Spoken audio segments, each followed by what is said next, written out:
Hey everyone, it's Marianna and I'm back with another Game of Thrones episode recap and review. As always in these videos, spoilers all around, so make sure you're caught up on the show before you watch this. So season 6 episode 3, Oathbreaker, was one of those transitional episodes that aren't necessarily the most exciting, but are also necessary for future events, and we did get to see some very interesting things, as well as got to catch up with some of the characters that we haven't seen in a while. Just like the first 2 episodes this season, we are starting at Castle Black, where Jon Snow is back to life. He is generally confused by this development and questioning why is he alive to begin with, because he remembers being stabbed to death. Davos is there to help him out. I guess he walked back in, and Melisandre is back in as well. I loved the shock on her face. It was very realistic, but she's definitely on her way to getting her confidence back, and she tells Jon Stannis was not the prince who was promised, but someone has to be. No pressure. Of course, both of them ask Jon what did he see when he was dead, and he tells them he saw nothing, which is pretty dark if you ask me. And Davos continues being the voice of the audience this season, which is pretty hilarious. He says something along the lines of, "You were dead and now you're not. That's completely fucking mad," which is of course true, but then he goes on to give Jon a bit of a pep talk. I actually love that he has been such a supportive character throughout the show, and he's definitely been growing on me. He was there for Stannis for quite a while. He was there for Melisandre last episode. Even though he doesn't particularly like her, he still was there to support her because he wanted her to try to do the right thing. And then now he's there for Jon, and he's also being pretty funny, so what's not to like? Once Jon walks outside, him and Tormund have a bit of a bromance moment. I love Tormund to begin with in general, but the two of them together are just excellent. I really hope they're not splitting these two up anytime soon. Then we go to Sam and Gilly, who are on their way to Old Town. Haven't seen those two since last season, back when they left Castle Black, and Sam of course is not taking this journey on the boat too well. He is sick, he is miserable, but Gilly on the other hand is pretty excited about what's going on, and she seems to be taking the journey much better. Sam actually tells Gilly that she is not going to Old Town with him because she obviously can't stay at the Citadel, and he also doesn't think she can stay all by herself in Old Town without any money, so he is actually taking her to Horn Hill, where his family is, so she can stay with them, which she isn't super happy about in the beginning because she obviously wanted to go with him, but then she decides that she's going to trust his judgment, and if he thinks that's best, then she's just going to go with it. And it's one of those transitional scenes. Like I said, there's a bunch of them in this episode, and this is definitely one of those, but this is something that is paid attention to in the books, their journey in particular, and it is nice to see those two characters again, so can't be too mad about this. Next, we get the much anticipated flashback to Tower of Joy through Bran and the Three-Eyed Raven, which is one of the most interesting parts of the episode. We get to see young Ned Stark. We get to meet Howland Reed, who is Mira and Jojen's father, and we also get to see Sir Arthur Dayne, also known as the Sword of the Morning, who is supposed to be the best swordsman ever, pretty much, and a pretty exciting sword fight follows. I really enjoyed that scene. But before that happens, there's something interesting that Arthur Dayne says, and that is, "I wish you good fortune in the wars to come," which is something we've definitely heard before. Remember this. I wish you good fortune in the wars to come. The show and the books have this theme going on with history repeating itself, and the show in particular has been ramping this up lately, or so it seems, and I've been noticing it more lately. There have been some callbacks to the past in previous seasons. There were some earlier this season, and there's actually another one this episode. There's more than one, and this is why Game of Thrones and A Song of Ice and Fire are so interesting to revisit and analyze, because everything happens for a reason. Anyways, I'm going to stop fangirling. Back to the scene. Bran finds out that the stories about his father defeating Arthur Dayne are not entirely true, because Arthur Dayne actually gets stabbed in the back, and that is a big no-no when it comes to an honorable, honest fight. So that makes the audience question once again, what else has Ned been lying about? After the fight, Ned hears a woman scream in the tower and he is on his way in. The three-eyed raven says, okay, time to go, Bran, but Bran of course wants to know what is going on and who is in the tower, so he goes after Ned and yells out, "Father!" and Ned actually hears him, which is a big holy shit moment. This explains the shot from the trailer with the White Walker and Bran, but also makes me question, and I may be reaching here a little bit, but I wonder if it's possible for future Bran to have affected some events in the past. Of course, nothing changes in this particular situation. Ned still goes into the tower and we're left wondering what happens in there, but it's possible that he could affect something else. Is it possible that the three-eyed raven or Bran are at some point giving prophecies to the people in the past? Is it possible that somebody who hears voices actually hears one of them? I am super intrigued by this whole thing. I feel like it could be possible, especially since the look on the three-eyed raven's face isn't really a look of surprise. He looks more like, oh, I guess he knows now. And it's more of a dreadful look of Bran finding this out. And he does say later to Bran that the past is already written and the ink is dry, but he's also trying to keep Bran in check, so who knows what's going on there? Let me know what you guys think about this. Also, what a tease, Game of Thrones. So many people were looking forward to the Tower of Joy thing because they were hoping to get some information about R+L=J, but nope. Not cool, Game of Thrones.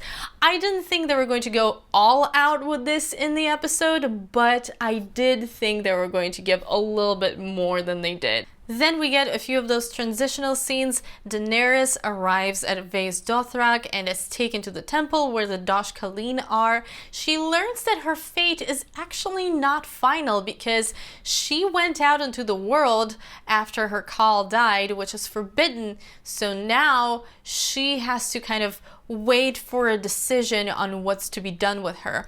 I don't know about you guys, but I'm just kind of sitting here waiting for Drogon to show up. If I'm being completely honest, I am pretty tired of her wandering around. She has been stuck in this cycle of getting into a position of power, then something bad happens, she has to wander around and get her strength back, gets back to a position of power, new problems happen. And this has been going on for the past few seasons, and I really just want to see her do more exciting things. I want her to become the Targaryen queen that we all want to see her as, and at this point I'm kind of losing hope of her ever getting to Westeros. Maybe the dragons will take her there one day, but my hope is slowly dwindling. I want her to stop being a wandering queen that can't find her place. Meanwhile, at Meereen, Varys is at work trying to figure out who is behind the Sons of the Harpy. Tyrion, Grey Worm, and Missandei talk, or rather Tyrion tries to make them talk while they wait for Varys. Varys comes back in with some news and then more planning ensues.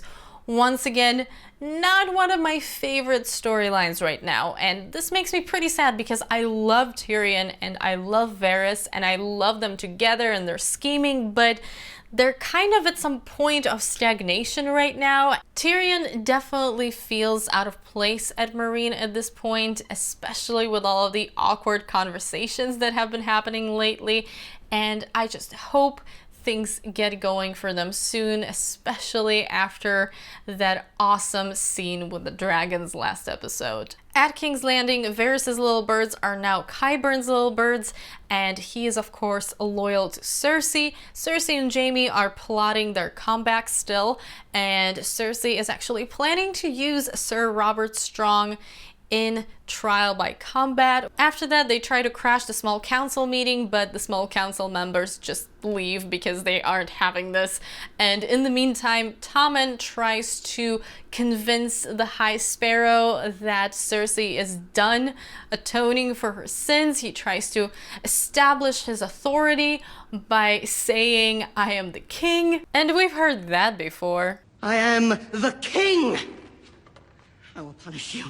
Any man who must say, "I am the king," is no true king. But the High Sparrow just kind of lectures him on the wisdom of the gods. Can we get to the Lannisters versus Sparrows part already? Back to more exciting things. At the House of Black and White, Arya is continuing with her training. It isn't really anything that we haven't seen before, but it still is a pretty cool, weird training montage. We see her play the Lion game with the waif. We see her train how to fight without being able to see. We see her insisting she is no one. And finally, when she fights back, Sexy Jesus takes her to the well, makes her drink from the well, and she gains her eyesight back. I'm pretty sure this means that she's going on a mission soon, which is where things get interesting. I'm a little sad we haven't seen Arya warg on the show. It's definitely something that happens in the books, and actually, while she's blind, one of the things that happens is that she sees through the eyes of a cat, which is really neat. Obviously, they're not doing that on the show, but I still have a little bit of hope left that they might do this at some point, because it will be really fun to see. At Winterfell, I actually liked Lord Small John Umber for a second while he was talking back to Ramsay. It was very delightful, but then he immediately joined my Game of Thrones shit list as soon as he revealed the gift he has for Ramsay, which is Rickon Stark. And he also killed Shaggy Dog. I'm not sure which part of this I am more angry about, but I'm definitely angry about both of these things. I was hoping this whole past week that the gift was not going to be Rickon, because the last thing I want to see is another Stark to suffer, especially at the hands of somebody from House Bolton.